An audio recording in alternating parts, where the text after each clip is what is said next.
घर में सुख का मूल पुरुष नहीं है, स्त्री है। जो ये कहते हैं हम नहीं रहे तो तुम्हारा क्या होगा, जो ये कहते हैं कि सुबह से रात तक लगे रहते हैं, किसके लिए? तुम्हारे लिए लगे हुए हैं। दिन भर के थके हुए आते हैं और घर में आके फिर ऐसा ऐसा ऐसा, ये कले, ये हल्ला गुल्ला, ये हमको सहन नहीं होता।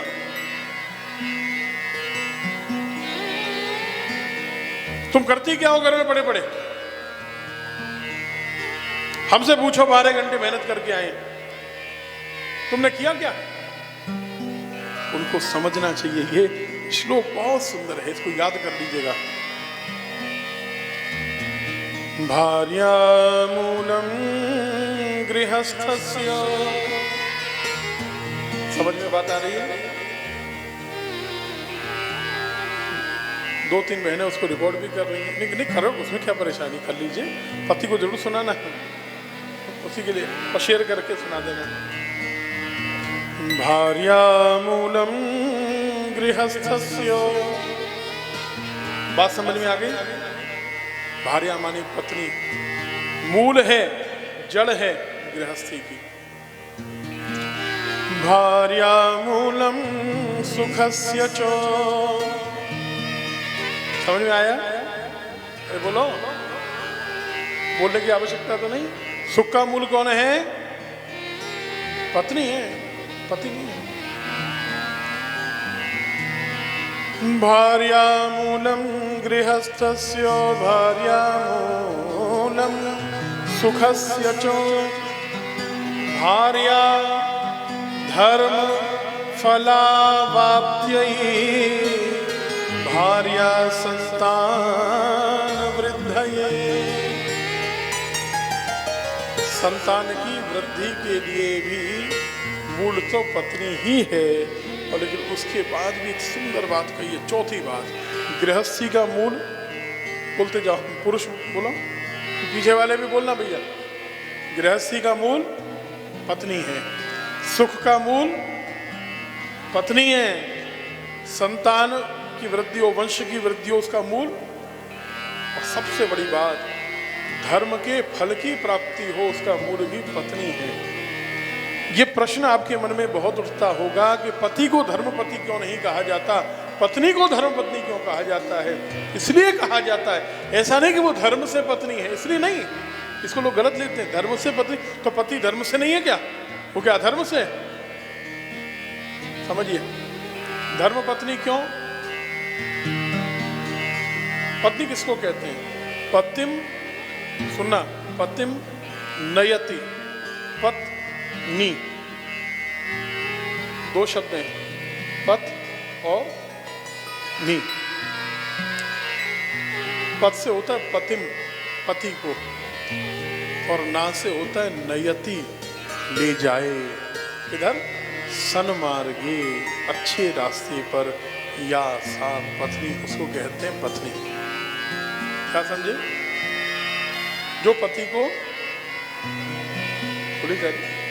जो पति को सन्मार्ग पर ले जाए, अच्छे रास्ते पर ले जाए, उसको कहते हैं पत्नी। और जो पत्नी को गलत रास्ते पर ले जाए,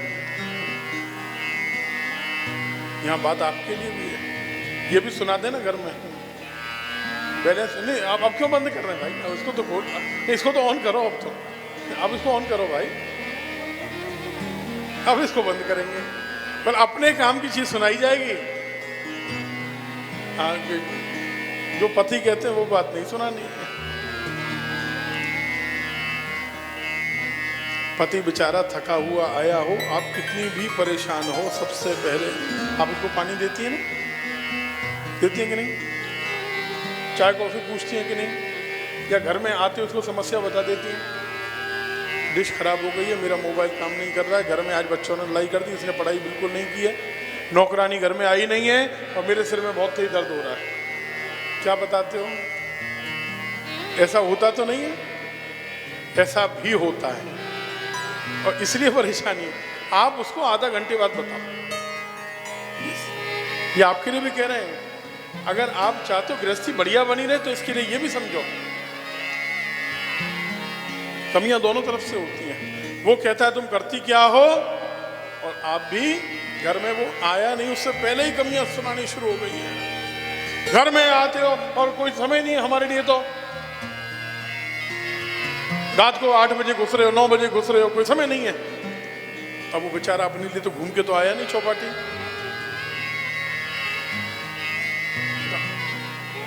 आधा घंटे बाद बोल देना, जब वो थोड़ा चाय वाय दो, फ्रेश हो जाए तब बताना घर में आज ये परेशानी हुई। अब वो बेचारा 12 घंटे रह के आया हो, तो उसके बाद आपको कि बच्चे ने पढ़ाई नहीं की, अब वो क्या करे, बच्चे को पढ़ाए पहले। अब इसमें एक मोबाइल नहीं चल रहा, देखो पहले 3 शुरू हुए थे, 3 से 7, 8, 10 तक हो गए थे मोबाइल चल रहे थे। तो ये इतना डरते हैं कि इन्होंने किसी ने मोबाइल नहीं चलाया। देखो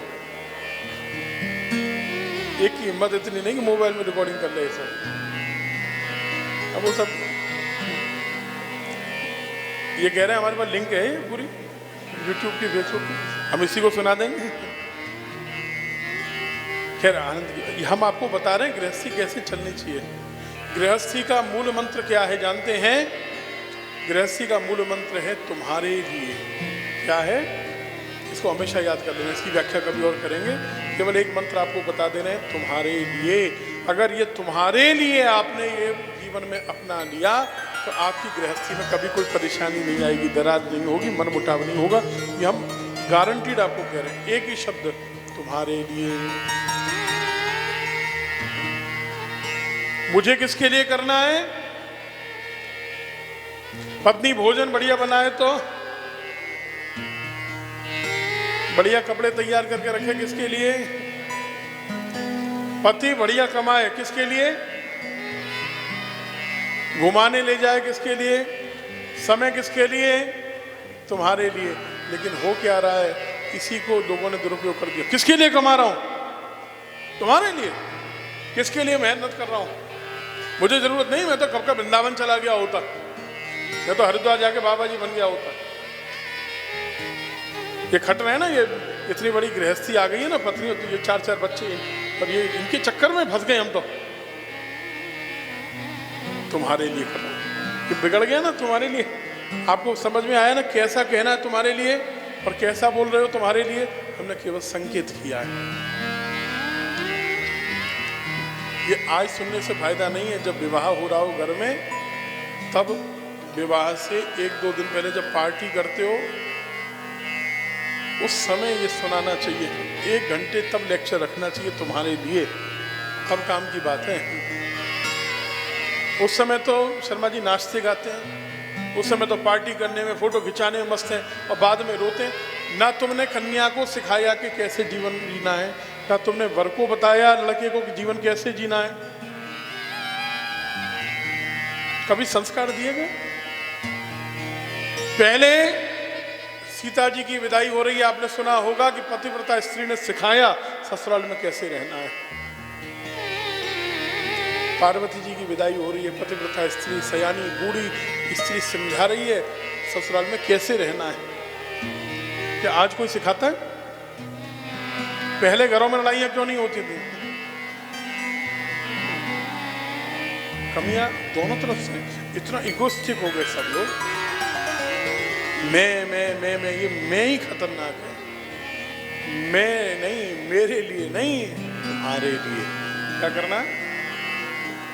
तुम्हारे लिए करोगे। आज जब जाओ घर पे तो सबसे पहले क्या कहोगे अपने पतियों से? कथा सुन के आए तुम्हारे लिए, पूजा करके आई हैं, समझ में आई बात? वरदान मांग के आई हैं। अरे कहो तो, ये मत कहो कि कुछ नहीं समझेंगे, कहो तो। प्रेम के शब्द हमेशा काम करते हैं। प्रेम ऐसी भाषा है जिसे दुनिया में शब्दों की आवश्यकता नहीं है। समझ लेना। अगर आपने सच्चे मन से ये बोला तो आपके पति हमेशा मानेंगे और समझेंगे उसको। अगर दिखावे के लिए बोलोगे तो दिखावे का चेहरा अलग बोलता है, ये भी समझो। बोलो तो एक बार, बताओ तो एक बार। चलो बोलो राधे राधे। ये तो हरि अनंत हरि कथा अनंत का है, इसमें तो 2-4 घंटा सुनाते रहो, क्या है। भार्या धर्म फलावाप्ति, जो हम चौथी बात कह रहे हैं बहुत इंपॉर्टेंट है। भार्या से ही, पत्नी से ही धर्म का फल मिलेगा आपको। वो धर्म का फल क्या है? भगवान की कृपा। मोक्ष की बात नहीं है, भगवान की, जोर से बोलो, भगवान की कृपा। वो किससे मिलेगा? पत्नी से। बिना पत्नी के नहीं मिलने वाला है। आप कितना भी पूजा पाठ कर लो, कितना भी अनुष्ठान कर लो, लेकिन अगर घर में पत्नी को, बेटी को, माँ को, बहन को कष्ट दे रहे हो, स्त्री को कष्ट दे रहे हो घर में, तो फिर भगवान की कृपा प्राप्त होने वाली कभी नहीं। और पत्नी को तो सम्मान देना होगा, लेकिन पत्नी को भी, पति को, उसके वचनों को और उसके माता पिता को, उसके घर वालों को भी सम्मान देना पड़ेगा। ताली तो दोनों हाथ से बजती है, बजा के दिखाओ, ऐसे थोड़ी नहीं बजती है, बजेगी तो दोनों हाथ से, दोनों मिलकर एक दूसरे के प्रेरक। पति कहे मुझे किसके लिए करना है? तुम्हारे लिए, माने तुम्हारे परिवार वालों के, तुम्हारे मायके वालों के लिए। और पत्नी कहे मुझे किसके लिए करना है? तुम्हारे लिए, माने तुम्हारे घर वालों के लिए। ये बात होती है। तो दोनों किसके लिए करना चाहते हैं? अपने लिए। जब हम पढ़ते थे तो स्कूल लाइफ में एक स्टोरी थी, आपने पढ़ी होगी शायद, कि पति के रिश्तेदार आ गए रात को 10 बजे। पत्नी ने कहा मेरे सिर में दर्द हो रहा है, होटल ले जाओ, रेस्टोरेंट ले जाओ, मेरे सिर में बहुत तेज दर्द हो रहा है, फटा जा रहा है सिर। पति ने बस इतना कहा था कि भाई आया है, भाई आया। पत्नी ने कहा सिर फटा जा रहा है, बिल्कुल नहीं। अरे बोले भाई और उसका दोस्त, 2 ही लोग हैं। ना ना, होटल ले जाओ, रेस्टोरेंट ले जाओ, मेरा सिर फटा जा रहा है, बिल्कुल नहीं। अरे बोले तेरे हाथ जोड़ता हूँ, बदनामी हो जाएगी। बोले हो जाने दो, फट जाने दो नाक, ठीक है मैं ले जा रहा हूँ, मिल तो ले एक बार।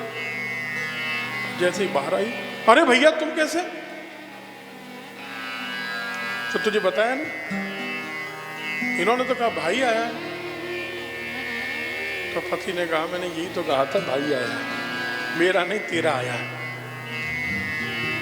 और तेरा आया ये सुना, ये देखा तो काय का सिर में दर्द, कैसा सिर फटा जा रहा है, फिर तो बढ़िया 56 भोग बनी रात को। बोला राधे राधे।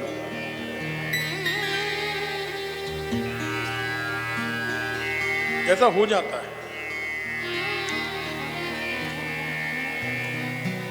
कोई बात नहीं, जो होता है उसको छोड़िए, आज से अच्छी शिक्षा लीजिए, अच्छा कर्म हम